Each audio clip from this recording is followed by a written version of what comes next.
Hello everyone, जय हिंद। Welcome to Jha sir academy for IAS. Guys, यहाँ पे आपको सिविल सर्विसेज की प्रिपरेशन कराई जाती है और हेल्प की जाती है कि आपको किस तरीके से प्रिपेयर करना है। यहाँ पे आपको आपकी प्रिपरेशन को एनहांस करने के लिए कुछ फ्री कंटेंट्स प्रोवाइड किए जाते हैं आपकी प्रिपरेशन के लिए। कहाँ पे आपको यूट्यूब प्लेलिस्ट में मिल जाएगा। आप यूट्यूब पे जब जाएंगे तो आपको वहाँ पे वेरियस प्लेलिस्ट अवेलेबल होंगी, जहाँ पे आपको जो डेली करंट अफेयर्स के लेक्चर्स अपलोड किए जाते हैं आपको उनकी प्रॉपर तरीके से प्लेलिस्ट अवेलेबल होगी। उसी के साथ साथ आपको मंथली प्लेलिस्ट भी मिलेगी करंट अफेयर्स की और ईयरली प्लेलिस्ट भी मिलेगी। और साथ ही जो करंट अफेयर्स डेली बेसिस पे आप लोगों को प्रोवाइड किए जाते हैं उन्हीं की फ्री ऑफ कॉस्ट आपको पीडीएफ्स भी दी जाती है हमारे टेलीग्राम चैनल पे। सो गाइज, अगर आपने टेलीग्राम चैनल ज्वाइन नहीं किया है तो तुरंत डिस्क्रिप्शन बॉक्स में जाइए, वहाँ पे आपको लिंक प्रोवाइडेड होगा जहाँ से आप हमारे चैनल को ज्वाइन कर सकते हैं और वहाँ से आप हमारी सारी पीडीएफ्स का एक्सेस ले सकते हैं। और उसी के साथ साथ गाइज, आप लोगों के लिए एक बहुत ही अच्छा इनिशिएटिव स्टार्ट किया गया है मेंस के प्रीवियस ईयर क्वेश्चन एनालिसिस का। आपको आपके लिए डेली बेसिस पर एनालिसिस किया जाता है और उसकी आप लोगों को प्लेलिस्ट प्रोवाइडेड है हमारे यूट्यूब चैनल पे ही। अलग अलग पेपर में प्रोवाइडेड है आप लोगों के कन्वीनियंस के लिए, GS1, GS2, GS3 and GS4 की। उसी के साथ साथ आप लोगों के लिए जीएस के अलग अलग सब्जेक्ट्स की भी प्लेलिस्ट अवेलेबल है। इकोनॉमिक्स है, जैसे सीसैट की आप लोगों के पास प्लेलिस्ट होगी और हिस्ट्री की भी प्लेलिस्ट आपको मिल जाएगी जो कि बिल्कुल फ्री होगी, वो आपको यूट्यूब पे ही अवेलेबल होगी। और इन्हीं प्लेलिस्ट में साथ ही साथ नए नए कंटेंट्स भी रेगुलर बेसिस पे ऐड ऑन किए जाएंगे, जिसके लिए आप लोगों को झा सर अकेडमी को रेगुलरली फॉलो करना है और अपनी प्रिपरेशन को एनहांस करना है, राइट। और उसी के साथ साथ गाइज, कुछ पेड कोर्सेज भी हैं जो आप लोगों के लिए लाए गए हैं Jha sir academy for IAS के द्वारा, जो जिन पेड कोर्सेज को झा सर खुद पर्सनली मेंटोर करते हैं, खुद उसको रिलेट करते हैं। जैसे कि जीएस का प्री प्लस मेंस बैच है गाइस, बिल्कुल जीरो से तैयारी करवाई जा रही है। झा सर खुद तैयारी करवाते हैं, पर्सनल गाइडेंस आपको दी जाती है, प्रॉपर तरीके से आपको अटेंशन प्रोवाइड की जाती है और बिल्कुल बेसिक से आपको तैयारी करवाई जा रही है आपकी प्रिपरेशन को एनहांस करने के लिए, राइट। तो आप इन कोर्सेज को भी ज़रूर ज्वाइन कीजिए। जैसे कि एक मेंस का भी आंसर राइटिंग का टेस्ट सीरीज बैच चल रहा है और प्रीलिम्स का भी टेस्ट सीरीज कोर्स चल रहा है गाइज, जो आपको हमारी ऐप पे टेस्ट सीरीज प्रोवाइड की जाएंगी। 10,000 क्वेश्चंस की आपको प्रैक्टिस कराई जाएगी। वो 10,000 क्वेश्चंस आपको कहाँ पे अवेलेबल होंगे? Jha sir academy for IAS की वेबसाइट पे भी अवेलेबल है और हमारा एक ऐप भी है Jha sir academy for IAS. आप अगर डालेंगे तो प्ले स्टोर से आपको वो ऐप मिल जाएगी, आप उसको डाउनलोड कर सकते हैं। वहाँ पे आपको प्रीलिम्स की टेस्ट सीरीज का एक्सेस भी मिल जाएगा और उसी के साथ साथ इतनी बेहतरीन ऐप है कि आपको वहाँ पे स्टडी टूल्स भी अवेलेबल हैं कि आपकी जो स्टडी है आप उसको ट्रैक कर सकते हैं कि आप कितना टाइम इफेक्टिवली स्टडी कर रहे हैं। तो इस ऐप को गाइज ज़रूर ज्वाइन कीजिएगा, डाउनलोड कीजिएगा और वेबसाइट भी अवेलेबल है। उस वेबसाइट पे भी आप जाके सब कुछ एक्सेस कर सकते हैं जो कि ऐप पे अवेलेबल है, right. So guys, Jha sir academy को रेगुलरली फॉलो करते रहिएगा। हेलो एवरीवन, जय हिंद। Welcome to Jha sir academy for IAS. Guys, हम कर रहे हैं ज्योग्राफी की NCERT. So geography NCERT class 9th की हमने स्टार्ट की हुई है और क्लास 9th में हम चैप्टर 1 और चैप्टर 2 कंप्लीट कर चुके हैं। चैप्टर 1 था हमारा इंडिया के साइज और लोकेशन के लिए, वो हमने कंप्लीट किया है। और सेकंड चैप्टर था हमारा फिजिकल फीचर्स ऑफ इंडिया, वो चैप्टर भी हम कंप्लीट कर चुके हैं। आज हम अपने नेक्स्ट चैप्टर की ओर प्रोसीड करेंगे, जो कि है हमारा चैप्टर 3 ड्रेनेज। ठीक है, क्या है? जल निकास। तो हम ये ड्रेनेज, रिवर सिस्टम, सारे के सारे हम बेसिन्स के बारे में, रिवर बेसिन्स क्या होते हैं, हर चीज़ के बारे में हम इस चैप्टर में देखेंगे और इसको कवर करेंगे। So let's start with it. The term drainage describes the river system of an area. Drainage का क्या मतलब है? जल निकास का क्या मतलब है? बेसिकली अगर हम उसको डिस्क्राइब करें, एक थोड़ा सा डिफाइन करें तो क्या है? ड्रेनेज एक रिवर सिस्टम होता है, मतलब कि किसी भी एरिया में, किसी भी एक जगह पे किस तरीके का रिवर सिस्टम है, वहाँ की जो नदी, उस नदी प्रणाली किस तरीके की है, उसको हम क्या कह देते हैं नॉर्मल टर्म्स में? ड्रेनेज। यू विल नोटिस, अब आप अगर अपने फिजिकल मैप पे देखेंगे तो you will notice that small streams flowing from different directions come together to form the main river, which ultimately drains into a large water body such as a lake or a sea or an ocean. कि अगर आप physical map पे देखेंगे तो वहाँ पे आपको वो नोटिस में आएगा, आपको पता चलेगा कि छोटी छोटी, जैसे क्या होती है कि छोटी छोटी स्ट्रीम्स हैं, वो फ्लो करती हैं अलग अलग डायरेक्शंस में। एक जगह पे आके वो क्या करती हैं, वो एक दूसरे से मिल जाती हैं, मिलके वो क्या करती हैं, एक बड़ी रिवर बना देती हैं, मेन रिवर जो होती है रिवर बना देती हैं। ठीक है, या हम कह सकते हैं कि वो रिवर की बेसिकली, अगर सिंपल टर्म्स में समझने के लिए, कि ट्राइब्यूटरीज जैसे होती हैं, तो वो क्या होती है, वो मिलके क्या कर रही हैं, वो एक पूरी की पूरी मेन रिवर में जाके मिल रही हैं, पूरी एक मेन रिवर बना रही है।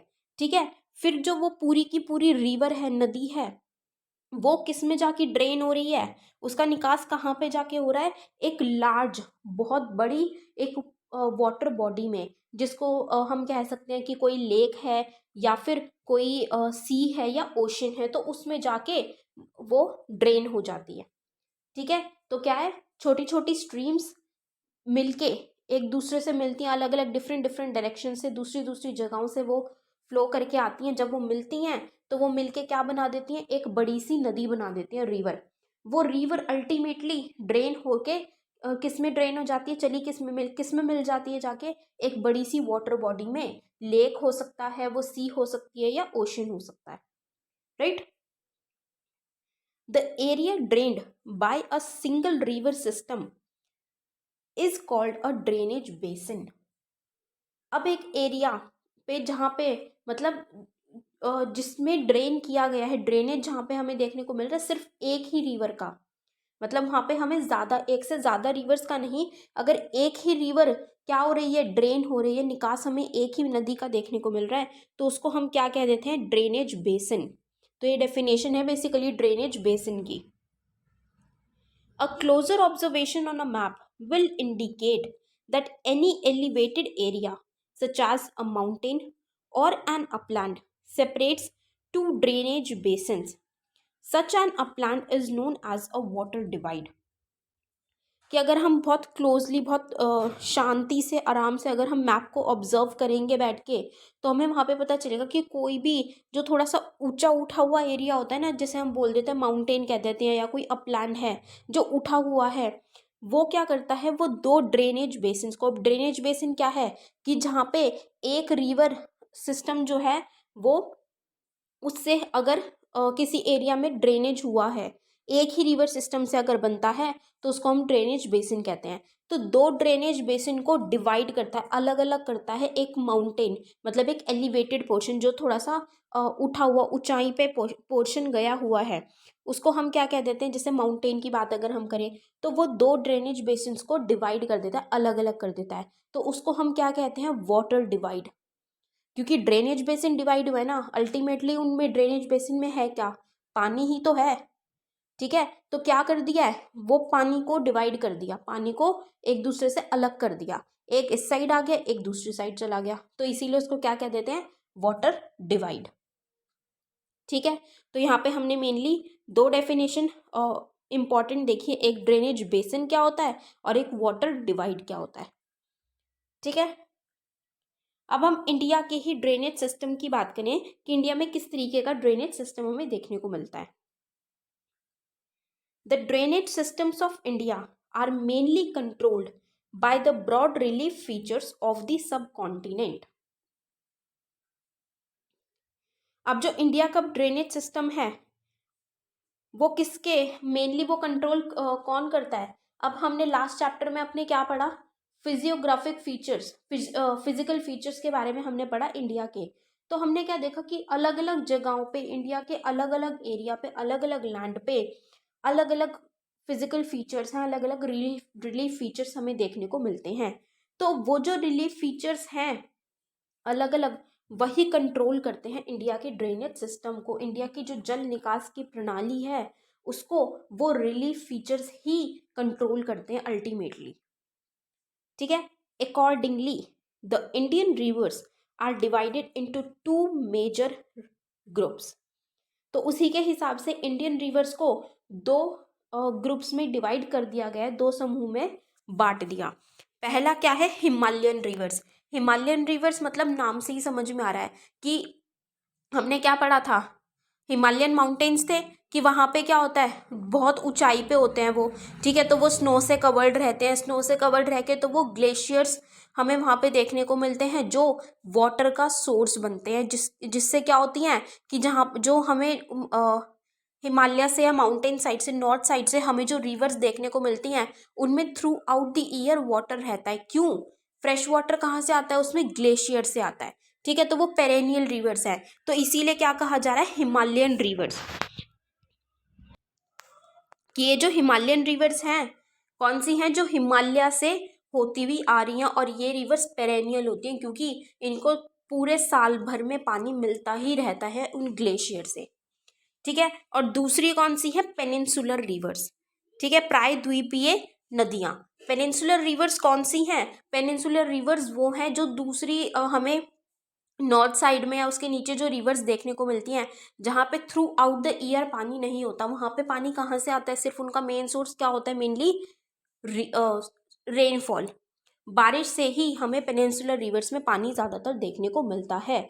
लेकिन हिमालयन रिवर्स जो है वहाँ पे बारिश से भी पानी आता है, और जो ग्लेशियर्स हैं या आइस मेल्ट होती है उससे भी हमें पानी मिलता है हिमालयन रिवर्स को, तो इसीलिए वो पेरिनियल बोली जाती हैं। और जो पेनिनसुलर रिवर्स हैं वो सीजनल मानी जाती हैं, ठीक है। सीजनल क्यों, क्योंकि इन रिवर्स में पानी तभी आएगा जब बारिश आती है, और बारिश पूरा साल भर तो होती नहीं है, बारिश भी अपने सीजन के अकॉर्डिंग ही आती है। सीजनली जब बारिश होती है तब इन पेनिनसुलर रिवर्स में हमें पानी अच्छा देखने को मिलता है या फ्रेश वाटर देखने को मिलता है, ठीक है। तो अब हम इनके बारे में थोड़ा सा आगे डिटेल में पढ़ेंगे।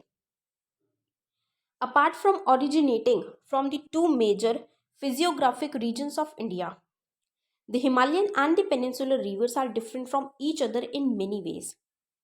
कि अब क्या चीज़ है, ये हिमालयन रिवर्स और पेनिनसुलर रिवर्स जो नाम रखा गया है या इनको जो डिवाइड किया गया है, ये क्यों डिवाइड किया गया है, क्योंकि ये अलग अलग रीजन से ओरिजिनेट होती हैं, इनका ओरिजिनेशन हमें अलग देखने को मिलता है, ठीक है, इनका ओरिजिन अलग है।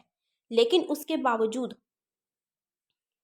क्या है कि सिर्फ ये रीजन की वजह से ही नहीं है कि जहाँ से ये ओरिजिनेट हो रही है उसके बेसिस पे ही है, ऐसा नहीं है। और भी इससे अलावा भी हमें इसमें काफ़ी सारे डिफरेंसेस देखने को मिलते हैं, काफ़ी सारे अलग अलग तरीके से हिमालयन और पेनिनसुलर रिवर्स में डिफरेंसेस होते हैं। Most of the Himalayan rivers are perennial, it means that they have water throughout the year. कि जो ज़्यादातर हिमालयन रिवर्स हैं वही जो हमने बात की अभी, वो पेरेनियल है, मतलब कि पूरा साल भर थ्रू आउट द ईयर, पूरे साल इनको पानी मिलता है।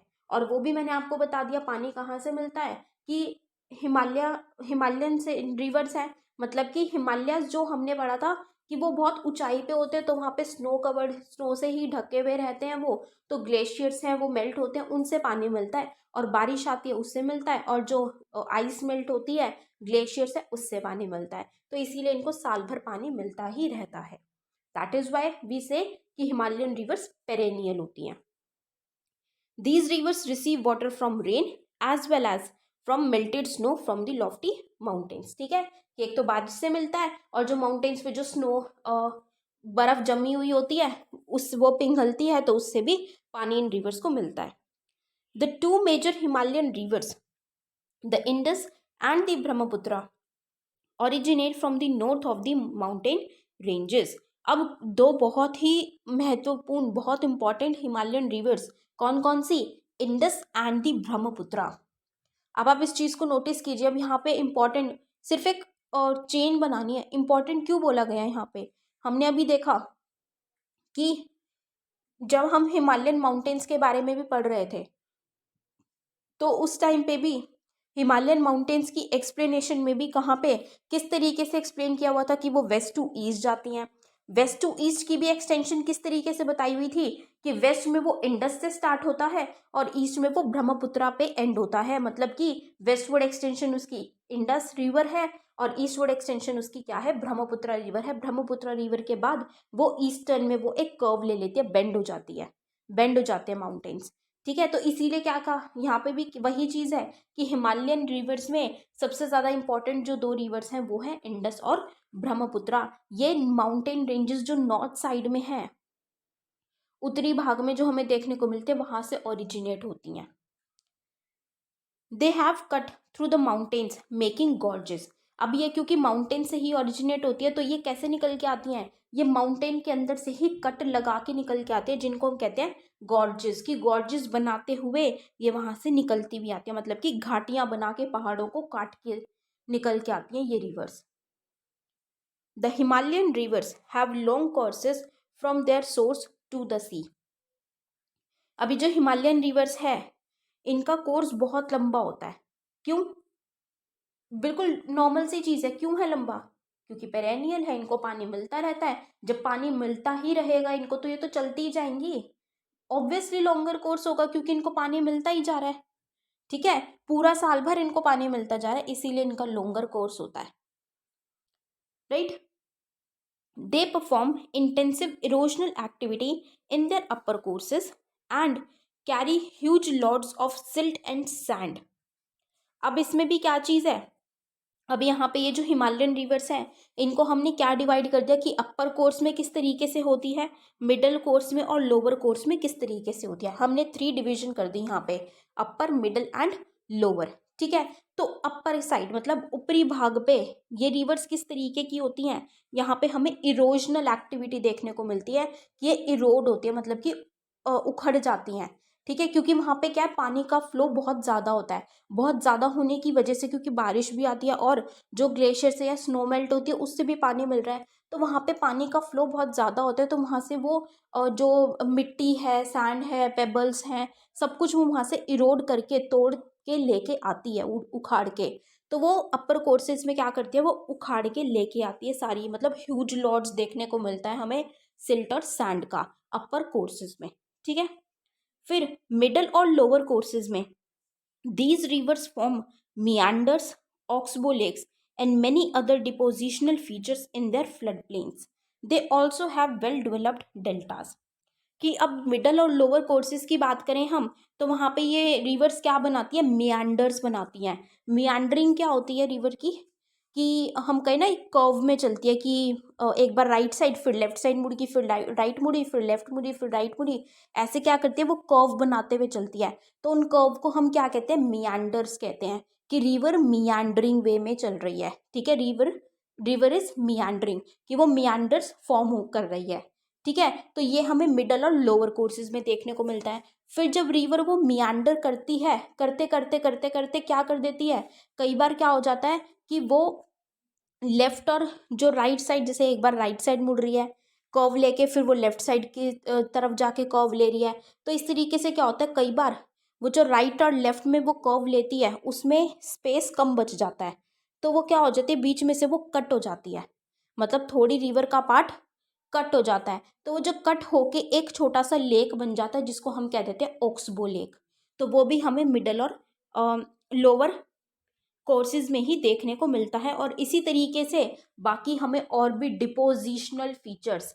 अब क्या फ़र्क है देखो, अपर कोर्स में हमने क्या बात की थी कि वो इरोजन होता है, इरोड करता है, वो उखाड़ के लेके आता है, सैंड है, सिल्ट है, पेबल्स है, हर चीज़ को। तो क्या है, अपर कोर्स में हिमालयन रिवर्स इरोजनल फीचर्स हमें देखने को मिलते हैं उसके अपर कोर्स में। लेकिन मिडल और लोअर कोर्सेज में वो क्या करती है, वो जो भी चीज़ें लेके आ रही है, जो भी लोड है, सैंड है, पेबल्स है, जो भी चीज़ें हैं, वो उनको डिपॉजिट करना शुरू कर देती है रिवर। तो यहाँ पे हम क्या कहते हैं, डिपोजिशनल फीचर होता है यहाँ पे रिवर का मिडल और लोअर कोर्सेज में। ठीक है, तो अपर कोर्स में क्या है, इरोजनल, और मिडल और लोअर कोर्सेज में डिपोजिशनल। और यहाँ पे फिर उसकी वजह से हमें बहुत अच्छे तरीके से डेवलप्ड डेल्टास भी देखने को मिलते हैं। Right? A large number of the peninsular rivers are seasonal as their flow is dependent on rainfall. ठीक है, वही जो हमने बात की थी कि जो पेनिनसुलर रिवर्स हैं उनको क्या कहते हैं, सीजनल कहते हैं, क्योंकि उनका जो सोर्स है पानी का, उनको कहाँ से पानी मिलता है रिवर्स को, बारिश से मिलता है उनको मेनली पानी। तो बारिश जब जब आती है, अब पूरा साल बारिश नहीं आती, बारिश जब जब जिस जिस सीजन में अपने सीजन के अकॉर्डिंग सीजनली बारिश आती है, उसी टाइम पे इन रिवर्स को पानी मिल पाता है, इसीलिए इनको क्या कहा जाता है, सीजनल रिवर्स। ठीक है। During the dry season even the large reverse have reduced flow of water in their channels.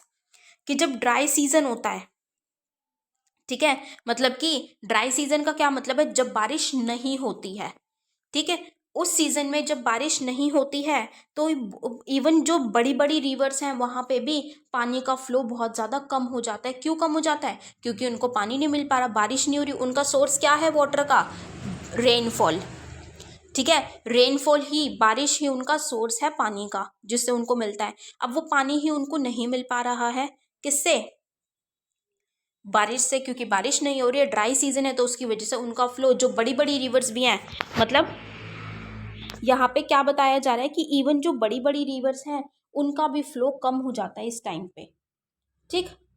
The peninsular rivers have shorter and shallower courses as compare to their Himalayan counterparts. बिल्कुल implied चीज़ है ये तो, कि Himalayan counterparts के according इनका जो course है वो कम होता है, शॉर्टर होता है। क्यों, क्योंकि हिमालयन रिवर्स जो हैं उनको पानी मिलता रहता है थ्रू आउट द ईयर। ठीक है, क्योंकि उसके सोर्स ज़्यादा हैं, रेनफॉल भी है और स्नो भी है। लेकिन इन रिवर्स को का जो सोर्स है वो सिर्फ रेनफॉल है, जिसकी वजह से इनमें पानी ड्राई सीजन में कम हो जाता है, तो इनका कोर्स जो है ऑटोमेटिकली क्या होगा, शॉर्टर होगा। ठीक। However, some of them originate in the central highlands and flow towards the west. अब कुछ इसमें से सेंट्रल हाईलैंड्स में ओरिजिनेट होती है। अब सेंट्रल हाईलैंड्स हमने पढ़ा था, सेंट्रल हाईलैंड्स कहाँ पे था, नर्मदा रिवर के नॉर्थ की तरफ। अगर हम नर्मदा रिवर के उत्तरी ओर देखेंगे तो वहाँ पे हमें सेंट्रल हाईलैंड्स देखने को मिलता है। ठीक है, तो ये सेंट्रल हाईलैंड्स में कुछ रिवर्स, पेनिनसुलर रिवर्स ऐसी हैं जो सेंट्रल हाईलैंड्स में ही ओरिजिनेट होती हैं, वहीं पे बनती हैं, और वहाँ से फिर वो वेस्ट की तरफ, मतलब कि पश्चिम की तरफ चली जाती हैं। ठीक है, पश्चिम की तरफ जाके वो क्या करती हैं, अरेबियन सी में जाके मिल जाती है। जैसे कि नर्मदा रिवर ही है, या तापी रिवर है, या हम कहें माही रिवर है, साबरमती रिवर है, ये क्या, कौन सी रिवर्स हैं जो कि वेस्ट में जाके मिल जाती है अरेबियन सी में। ठीक। Can you identify 2 such large rivers, ये हमने बात कर ली। Most of the rivers of peninsular India originate in the western Ghats and flow towards the bay of Bengal.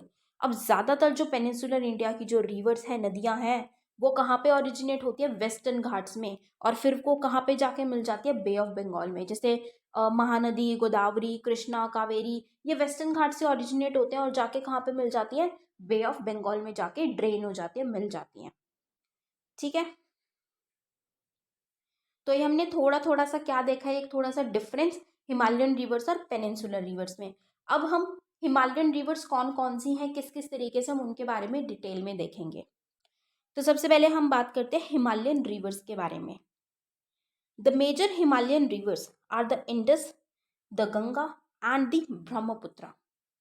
ठीक है, हमने अभी दो की बात की थी कि अगर हिमालयन रिवर्स में हम मेनली बात करते हैं तो सबसे बड़ी इंडस और ब्रह्मपुत्र रिवर है, और उसी के साथ साथ गंगा रिवर भी एक हिमालयन रिवर है जो कि बहुत ही ज़्यादा इम्पोर्टेंट भी है। ठीक है, these rivers are long and are joined by many large and important tributaries. A river along with its tributaries may be called a river system. कि अब ये जो रिवर्स हैं, इंडस है, गंगा है, ब्रह्मपुत्र है, ये बहुत लंबी रिवर्स हैं और इनकी बहुत सारी ट्राइब्यूटरीज भी हैं, जो ट्राइब्यूटरीज खुद में भी काफ़ी बड़ी हैं। तो ये रिवर प्लस इनकी जो ट्राइब्यूटरीज हैं, इनको सबको अगर हम मिला देंगे तो इन सबको मिला के हम क्या कह सकते हैं कि ये एक पूरा का पूरा रिवर सिस्टम है। ठीक है, कि एक खुद रिवर है, जैसे अगर हम इंडस लेते हैं तो इंडस, फिर इंडस की ट्राइब्यूटरीज झेलम, चेनाब, रावी, ब्यास, सतलज, ये सारी की सारी को अगर हम मिला दें तो ये पूरे के पूरे को हम कह सकते हैं कि क्या है, नदी प्रणाली है, रिवर सिस्टम है। ठीक है, तो अब हम इन रिवर सिस्टम के बारे में बात करेंगे सब में। तो सबसे पहले हम बात करते हैं इंडस रिवर सिस्टम। अब इंडस रिवर्स नहीं है, इंडस रिवर नहीं है, यहाँ पे इंडस रिवर सिस्टम है। अभी हमने बात की रिवर सिस्टम क्या होता है, जिसमें उसकी ट्राइब्यूटरीज भी होते हैं। तो इंडस रिवर सिस्टम में क्या होंगी, इंडस रिवर प्लस उसकी ट्राइब्यूटरीज। ठीक है। The river Indus rises in Tibet near lake Mansarovar. कि इसका ओरिजिनेशन कहाँ से होता है, कहाँ से उदय होता है इंडस रिवर का, तिब्बत में। तिब्बत में लेक मानसरोवर के पास से रिवर इंडस का ओरिजिनेशन होता है, वहां से वो उगती है, उदय होता है उसका। फॉलोइंग वेस्ट, ठीक है, फिर वो वेस्ट की तरफ जाती है, मतलब कि हिमालयाज की तरफ जाती है। इट एंटर्स इंडिया इन दी लद्दाख। अब ये तिब्बत से ओरिजिनेट हुई, वहां से ये फिर पश्चिम की ओर जाके हम इंडिया में लद्दाख से एंटर करती है, लद्दाख में। ठीक है। It forms a picturesque gorge in this part. अब ये यहाँ पे एक बहुत ही अट्रैक्टिव, बहुत अच्छा देखने लायक एक गॉर्ज बनाती है। गॉर्ज क्या है, एक घाटी बनाती है। घाटी मतलब कि जो वहाँ पे माउंटेन है, माउंटेन को मतलब पहाड़ों को तोड़ के, ठीक है, उनको तोड़ के वहाँ पे एक घाटी बनाती है और वहां से फिर निकलती है। तो ये बहुत अच्छी वहाँ पे लद्दाख में एंटर करती है, वहाँ के जो माउंटेन है, पहाड़ है, वहां से एक घाटी बना के निकलती है। Several tributaries, the Jaskar, the Nubra, the Shyok and the Hunza join it in the Kashmir region. उसके बाद इसके कुछ ट्राइब्यूटरीज जास्कर, हुंजा, श्योक, नुब्रा, ये ज्वाइन करती हैं इंडस को, कहाँ पे, कश्मीर में। The Indus flows through Gilgit and Baltistan and emerges from the mountains at Attock. ठीक है। फिर इंडस कहाँ जाती है, अब पहले लद्दाख में आई, लद्दाख में से पहाड़ को तोड़ के गॉर्ज बनाती हुई निकली, फिर कश्मीर में पहुंची, कश्मीर में उसकी कुछ ट्राइब्यूटरीज उसको ज्वाइन करती हैं। फिर कश्मीर से वो किधर को जाती है, गिलगित बल्तिस्तान से जाते हुए फिर वो पाकिस्तान में एंटर कर जाती है, कहाँ पे, अटोक में। ठीक है, वहाँ के माउंटेन से वो एमर्ज होती है। The Sutlej, the Beas, the Ravi, the Chenab and the Jhelum join together to enter the Indus near Mithankot in Pakistan. फिर सतलज, ब्यास, रावी, झेलम, चेनाब, ये जो ट्राइब्यूटरीज हैं, ये एक दूसरे के साथ, ये अलग अलग डायरेक्शन से, अलग अलग दिशाओं से आती हैं, ज्वाइन करती हैं, और ज्वाइन करके ये इंडस के अंदर, इंडस में एंटर कर जाते हैं, मतलब इंडस के साथ आके इंडस रिवर से मिल जाती हैं, कहाँ पे, पाकिस्तान के मिठानकोट में।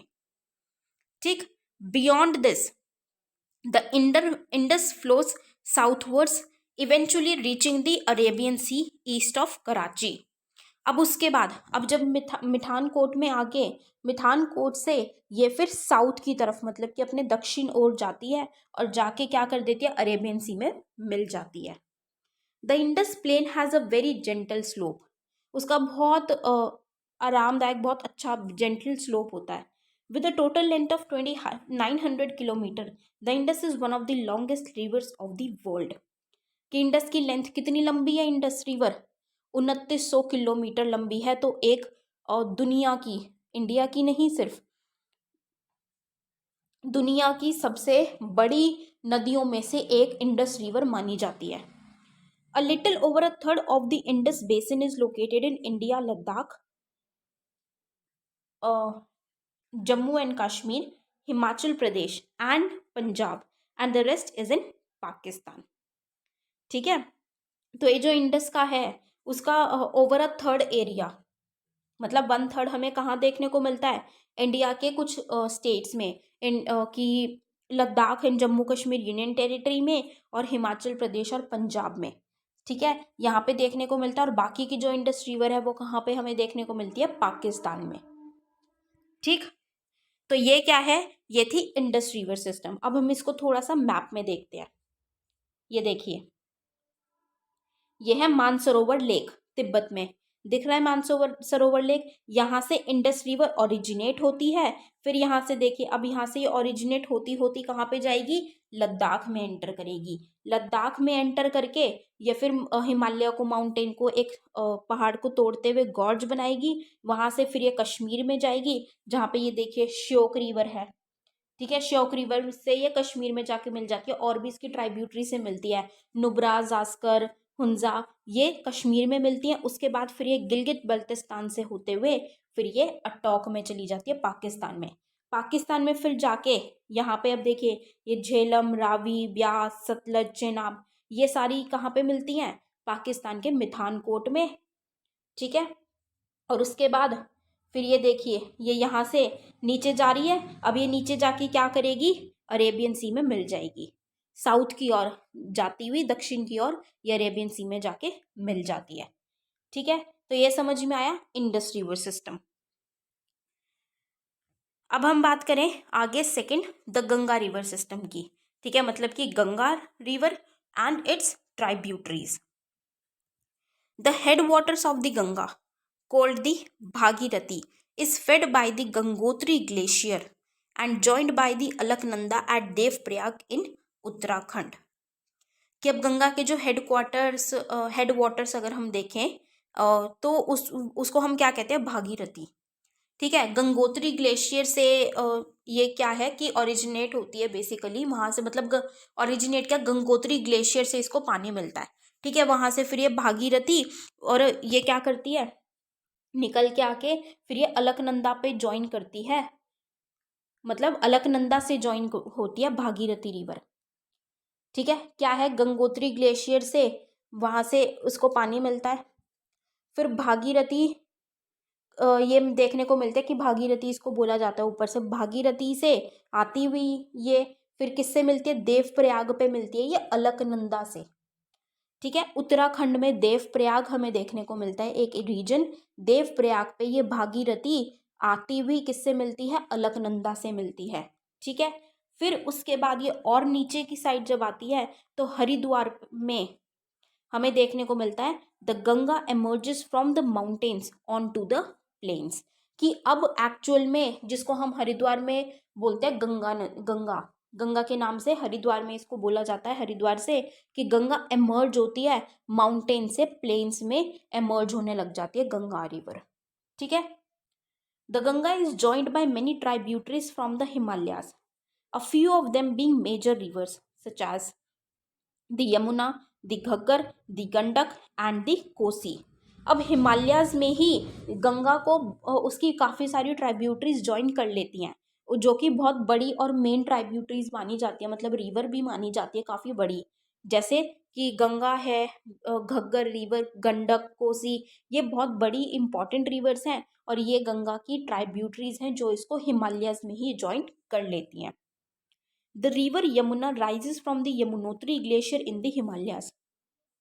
अब हिमालयस में ही जो ये यमुना नदी है, ये कहाँ से राइज होती है, यमुनोत्री ग्लेशियर से ये इसका उदय होता है हिमालयस में ही, ठीक है। और फिर ये जाके क्या करती है, it flows parallel to the Ganga and as a right bank tributary meets the Ganga at Allahabad. ये पहले गंगोत्री ग्लेशियर से राइज होता है, इसका उदय होता है हिमालय में, फिर ये गंगा के पैरेलल, बिल्कुल उससे तिरछी पैरेलल चलने लग जाती है और फिर एक राइट एंगल बनाती हुई एक राइट बैंक ट्राइब्यूटरी बनके, मतलब कि उसके राइट साइड से क्या करती है, गंगा पे मीट कर लेती है, गंगा से मिल जाती है आके, कहाँ पे, इलाहाबाद में, ठीक। The Ghaggar, the Gandak and the Kosi rise in the Nepal Himalaya, कि जो नेपाल के हिमालयाज हैं वहाँ से किनका उदय होता है, घग्गर, गंडक और कोसी रिवर्स का। They are the rivers which flood parts of the northern plains every year causing widespread damage to life and property, whereas they enrich the soil for agricultural use। अब ये घग्गर, गंडक, कोसी, ये ऐसी रिवर्स हैं जो कि हर साल क्या करती हैं, बाढ़ लेके आती है, फ्लड्स लेके आती हैं नॉर्दर्न प्लेन्स में, ठीक है। वहाँ पे बाढ़ लेके आती है तो बहुत ज़्यादा डैमेज होता है, लोगों की जान जाती है, वहाँ की प्रॉपर्टी जो है, इंफ्रास्ट्रक्चर जो है वो डैमेज हो जाता है काफ़ी ज़्यादा, लेकिन एग्रीकल्चर के पर्पज़ से ये काफ़ी बेनिफिशियल भी साबित होती हैं क्योंकि इससे काफ़ी अच्छे अमाउंट में इरीगेशन हो जाता है, पानी मिल जाता है, ठीक है। तो उसमें ये हेल्पफुल भी होती है, जैसे कि कोसी को बोला जाता है सोरो ऑफ बिहार, कोसी रिवर को क्यों बोला जाता है, क्योंकि वो हर साल बिहार में फ्लड लेके आती है, बाढ़ लेके आती है, जिसकी वजह से बहुत ज़्यादा डैमेज हमें देखने को मिलता है, लोगों की ज़िंदगी को भी, लाइफ को भी और प्रॉपर्टी को भी, तो इसीलिए कोसी को सोर ऑफ बिहार बोला जाता है, ठीक। The main tributaries which come from the peninsular uplands are the Chambal, the Betwa and the Son. अब जो पेनिनसुलर अपलैंड से जो आती हैं कुछ ट्राइब्यूटरीज गंगा की, वो क्या है, चंबल, बेतवा और सोन। These rise from semi-arid areas, have shorter courses and do not carry much water in them. अब ये क्या करती हैं, ये सेमी एरिड है, मतलब इनमें ज़्यादा पानी नहीं आता बहुत ज़्यादा, तो इनके बहुत छोटे कोर्सेज होते हैं और ज़्यादा इनके अंदर पानी नहीं होता है. Enlarged with the waters from its right and left bank tributaries, the Ganga flow eastwards till Farakka in West Bengal. अब ये क्या है, जो गंगा आती है, अब इसकी जो राइट बैंक ट्राइब्यूटरीज हैं, लेफ्ट बैंक ट्राइब्यूटरीज है, काफ़ी सारी ट्राइब्यूटरीज से ज्वाइन होने के बाद ये काफ़ी बड़ी हो जाती है. बड़ी होने के बाद फिर ये क्या करती है, ये ईस्ट की साइड मतलब पूर्वी दिशा में बहने लग जाती है और वहाँ पे वेस्ट बंगाल में चली जाती है, फरक्का पे चली जाती है ये वेस्ट बंगाल में. ठीक. This is the northernmost point of the Ganga Delta. The river bifurcates here.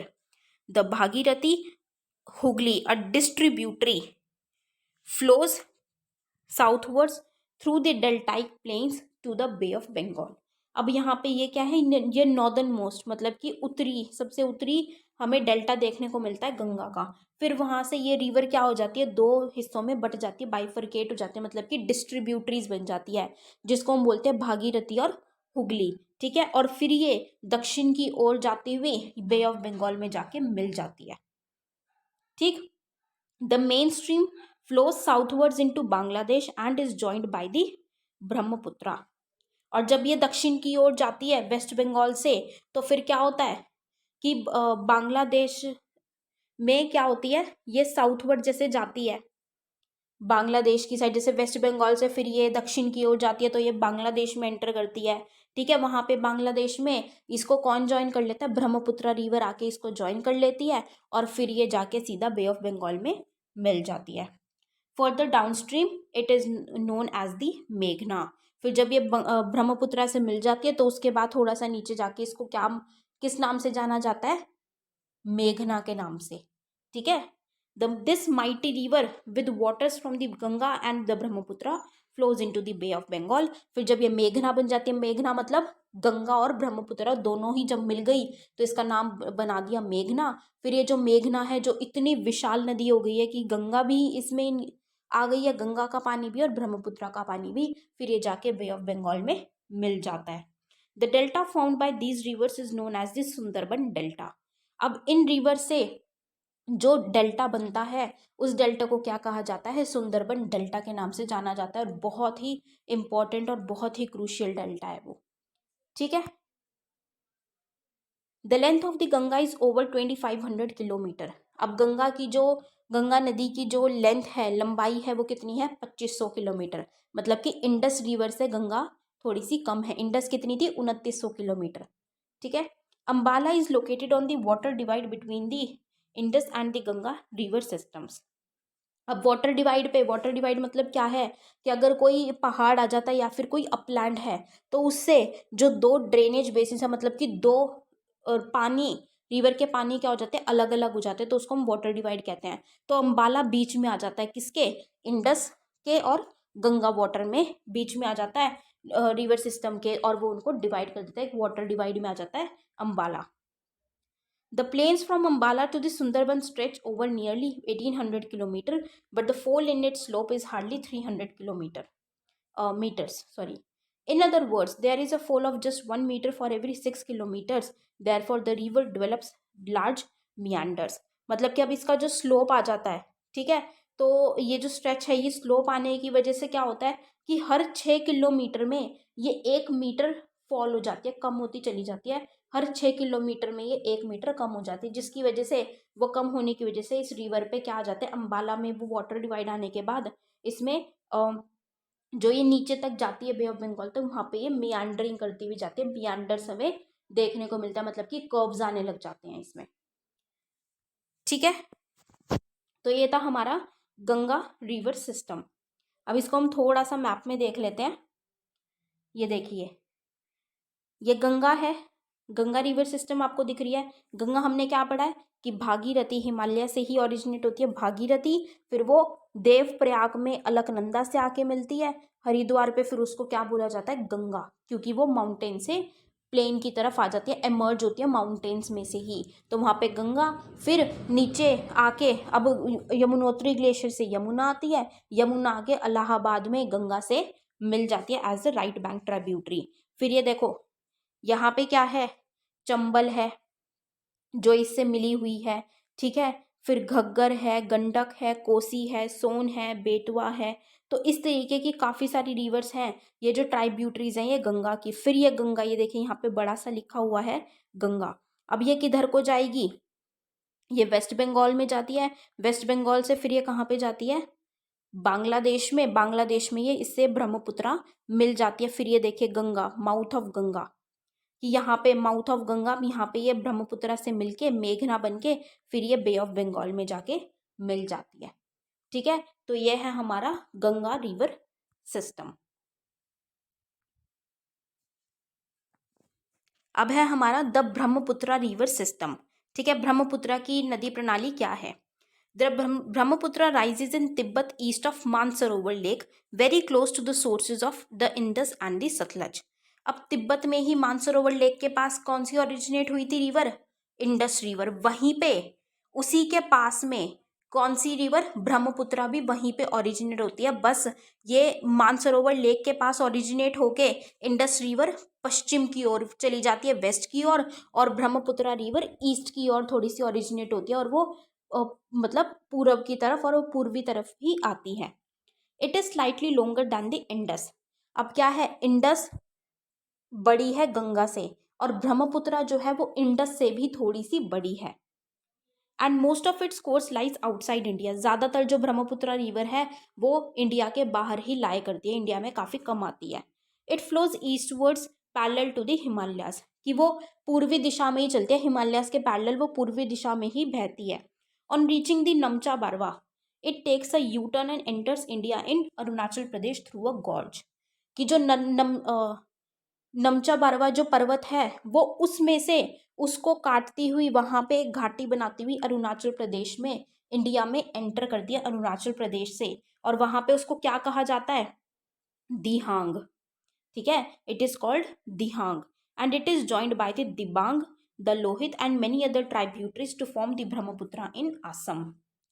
कि क्या करती है ये, मानसरोवर लेक के ईस्ट से मतलब मानसरोवर लेक के पास ओरिजिनेट हुई, फिर ये पूर्वी दिशा की तरफ जाती है, वहां से नमचा बरवा पर्वत है उसको काटती हुई ये कहाँ पे आती है, अरुणाचल प्रदेश में एंटर करती है। अरुणाचल प्रदेश में इसको क्या कहा जाता है, दिहांग। फिर ये और नीचे जाती है तो इसको दूसरी रिवर्स जो इसकी ट्राइब्यूटरीज हैं वो ज्वाइन कर लेती है, दिबांग है, लोहित है। तो इनको ज्वाइन करने के बाद असम में जब ये आती है तो इसको वहां पे क्या नाम से बुलाया जाता है, ब्रह्मपुत्रा रिवर, ठीक है।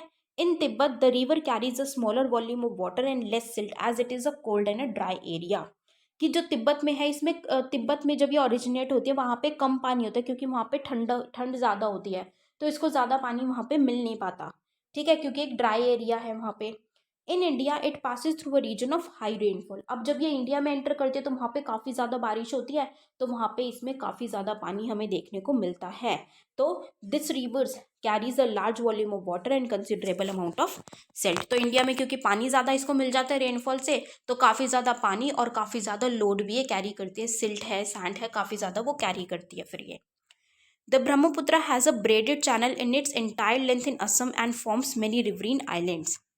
हमने लास्ट चैप्टर में भी पढ़ा था ना कि ब्रह्मपुत्र का रिवर का सबसे बड़ा रिवरीन आइलैंड माना जाता है कौन सा, मजूली। तो ये जो ब्रह्मपुत्र है ये एक ब्रेडेड चैनल बनाती है, मतलब कि अलग अलग दिशाओं में ये मूव करती है, तो उससे क्या हो जाता है, ये काफ़ी सारे रिवरीन आइलैंड्स फॉर्म करती है असम में। Do you remember the name of the world's largest riverine island formed by the Brahmaputra, जो भी मैंने आपको बता दिया, Majuli island. Every year during the rainy season, the river overflows its banks, causing widespread devastation due to floods in Assam and Bangladesh. अब क्योंकि India में जब ये आती है तो इसको बहुत ज़्यादा रेनफॉल मिलती है, काफ़ी ज़्यादा पानी इसके अंदर आ जाता है, तो उसकी वजह से ओवरफ्लो करने लग जाती है, और असम और बांग्लादेश में इसकी वजह से हमें बाढ़ भी देखने को मिलती है। Unlike our North Indian rivers, the Brahmaputra is marked by high deposits of silt on its bed, causing the river bed to rise. This river also shifts its channel frequently. कि बाकी रिवर्स के बजाय ये river में क्या होता है कि बहुत ज़्यादा, सबसे ज़्यादा इसमें सिल्ट या जो डिपॉजिट्स है, लोड ये कैरी करती है, जो कि ये छोड़ती हुई चली जाती है, तो इसका रिवर बेड हमें ऊंचा देखने को मिलता है, राइज हो जाता है, क्योंकि बहुत ज़्यादा डिपॉजिट्स कैरी करती है और उनको फिर छोड़ती भी जाती है, डिपॉजिट करती भी जाती है। ठीक है, और ये फ्रीक्वेंटली अपना जो चैनल है वो शिफ्ट करती रहती है। ठीक है, तो ये थी हमारी ब्रह्मपुत्रा रिवर। ठीक, तो ये गाइस हमारा हमने कंप्लीट कर लिया हिमालयन रिवर्स। हिमालयन रिवर्स में हमने 3 रिवर्स पढ़ी हैं, Ganga river, Indus river system, Ganga river system and the Brahmaputra river system. ठीक है, तो आज की क्लास इतनी ही रखते हैं। कोई भी क्वेरी हो, कोई भी डाउट हो, आप कमेंट सेक्शन में पूछ सकते हैं गाइस, और कोई फीडबैक हो तो वो भी ज़रूर बताइएगा हमें कमेंट सेक्शन में। Thank you so much, have a great day head. जय हिंद।